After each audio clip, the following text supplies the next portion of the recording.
Hey there. So today we've got on the table Batman and Robin Year One, Number One. This is the new book from Mark Waid and Chris Samnee. I didn't think I'd be doing so many Batman videos right after Batman Day, but there's a lot of good Batman books coming out right now. So this is one I definitely wanted to take a look at. So before we even open up the book, there's a couple things on the cover here I want to go over.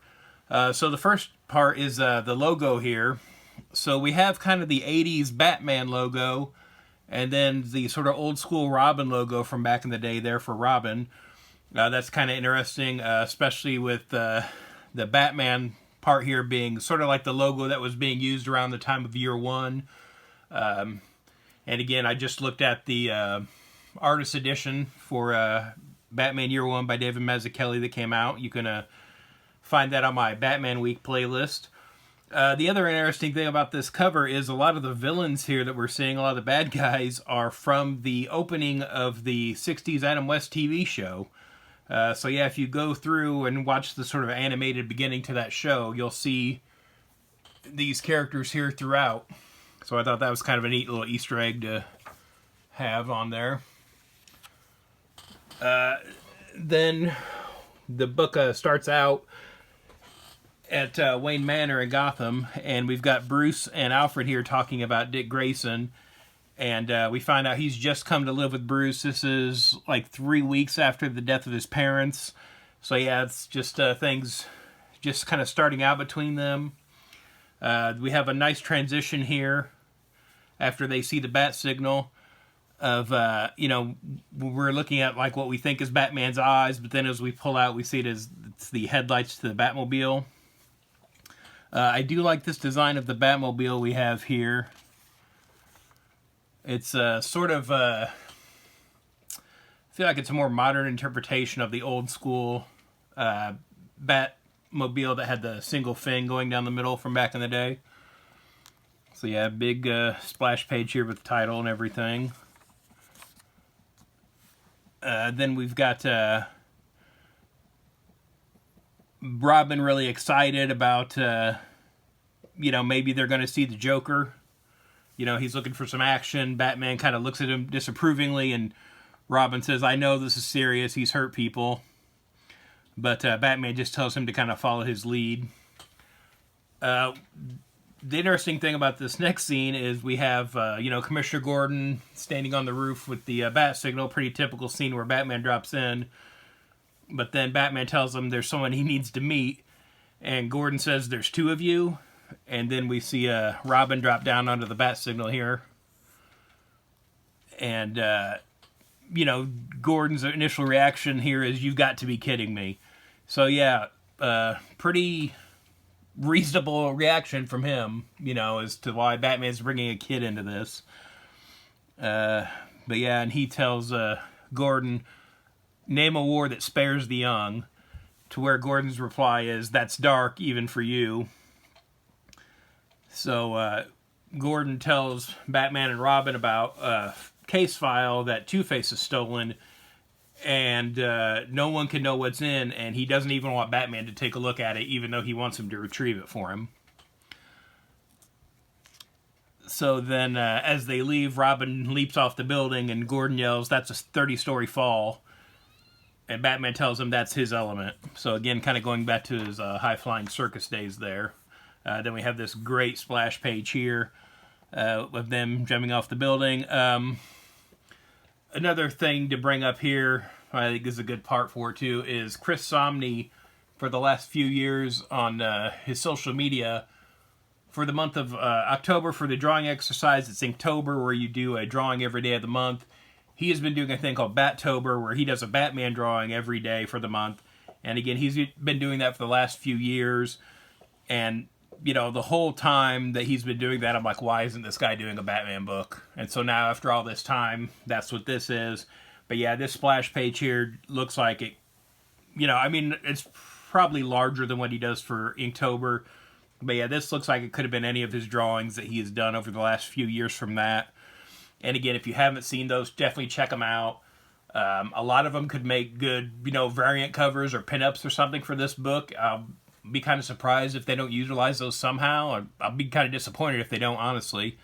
They're really good, and sort of like the stepping stones to this book almost for him.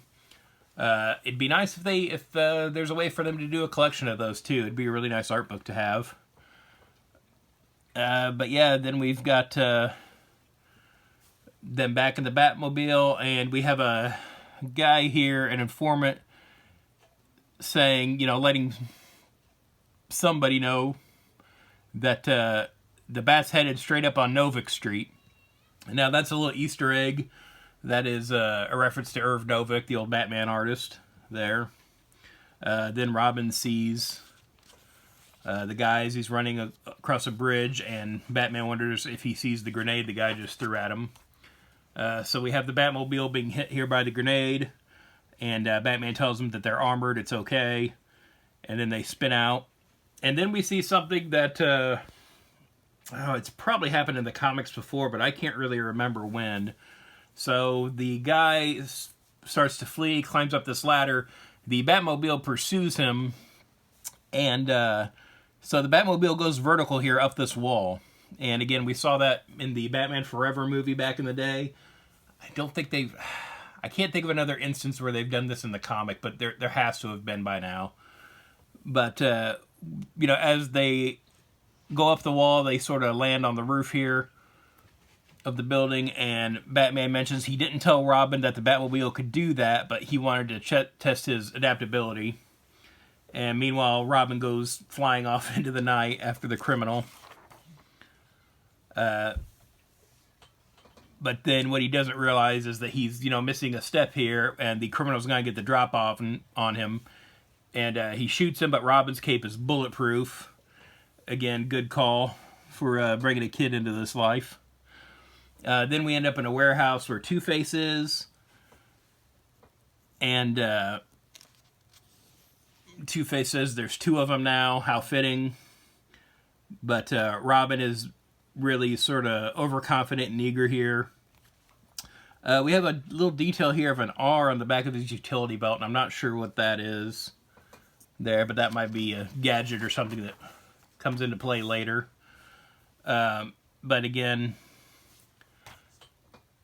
Robin's kind of proceeding headfirst into this, and they both activate these sort of pressure-sensitive plates in the floor that are mines.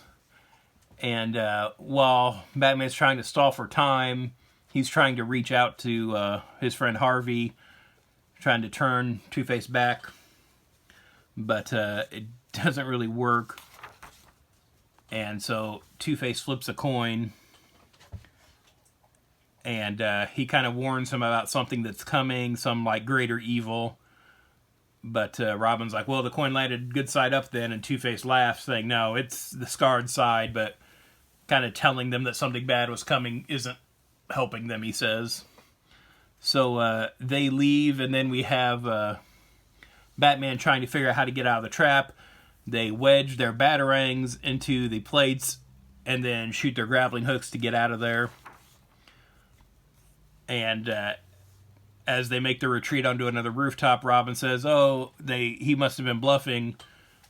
Then as he says that, one of the batarangs comes free and sets off the explosives. And we get a really nice shot here of Robin. Let's see if we can kind of show that a little better. So it's a real cartoony kind of expression there. Again, I really like that. It's definitely a more simplified version of Samnee's art there. It's real cartoony, but I really like that. I feel like it's something a lot of cartoonists wouldn't do these days, just because it is so cartoonish. But there's a lot of emotion in there. You really kind of know exactly what Robin's thinking in that moment. Then we cut to Moldoff Airfield here, and again, that's a reference to Batman artist Sheldon Moldoff from back in the day. Then we have this Mr. Grimaldi and this older man getting off the plane in the rain here, and it turns out this is he's referred to as General Grimaldi here. So it seems like these are probably the bad guys that, Two-Face may have been warning Batman about earlier.